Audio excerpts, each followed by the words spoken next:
मित्रांनो, तुमच्या भरघोष प्रेमानंतर मी पुन्हा एकदा नवीन कथेसोबत आलोय. आजची कथा आहे तो शेवटचा फोन. त्या दिवशी एक सकाळ उजाडली. तशी तर ती सकाळ नेहमीसारखीच होती. सूर्य उगवला होता, पक्षी किलबिल करत होते. पण कुणालाच कल्पना नव्हती की आज एक नातं शेवटचा श्वास घेणार होतं. एका कुटुंबातील मनोहर हा रोज सारखाच शहरातल्या ऑफिसला निघाला. आईने मागून हाक मारली, आज लवकर ये बाळा, तुझ्याशी थोडं बोलायचं आहे. मनोहर हसत म्हणाला, संध्याकाळी बोलू आई. पण संध्याकाळ कधीच आली नाही. मनोहर लहान होता. आई त्याचा हात धरून शाळेत सोडायची.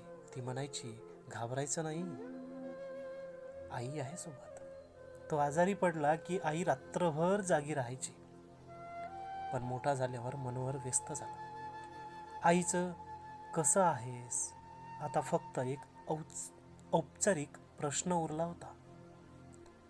तो फोन दुपारी ऑफिसमध्ये मनोहरचा फोन वाजला. आईचा नंबर बघतोय तर मोबाईलमध्ये. त्याने कॉल रिजेक्ट केला. मी मीटिंगमध्ये आहे असं म्हणून स्वतःलाच समजावलं. साधा एक टेक्स्ट मेसेज टाकून दिला की मी मीटिंगला आहे. पण आईला कुठं वाचता येणार नाही. आई वाचूच शकली नाही. फोन पुन्हा वाजला, पुन्हा रिजेक्ट केला.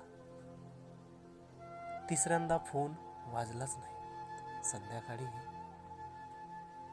एक अनोळखी नंबरवरून फोन आला आणि मनोहरने तो फोन घेतला. तुम्ही मनोहर बोलताय का? तुमच्या आईला हॉस्पिटलमध्ये आणलं आहे. पुढचं काही ऐकूच आलं नाही मनोहरला. मनोहर धापा टाकायला लागला आणि हॉस्पिटलकडे निघाला. आई बेडवर शांत पडलेली होती, डोळे मिटलेले पण चेहऱ्यावर वेदना. डॉक्टर म्हणाले, वेळेवर आणलं असतं तर कदाचित मनोहरच्या छातीत चाकूसारखा घुसला. शेवटचा फोन आईच्या फोनमध्ये एक मिस्ड कॉल होता. 3 वेळा डायल केलेला नंबर मनोहर. त्याच दिवशी मनोहर कोसळला. अंत्यसंस्कारानंतर घरी आल्यावर आईची खोली तशीच होती. उशीखाली एक चिठ्ठी होती, जरा मोठी होती. मनोहरसाठी. मनोहर, आज आई बोलतय चिठ्ठीमधून, मनोहर आज छातीत खूप दुखतंय. तुझा आवाज ऐकायचा होता. काळजी करू नकोस, आई ठीक आहे.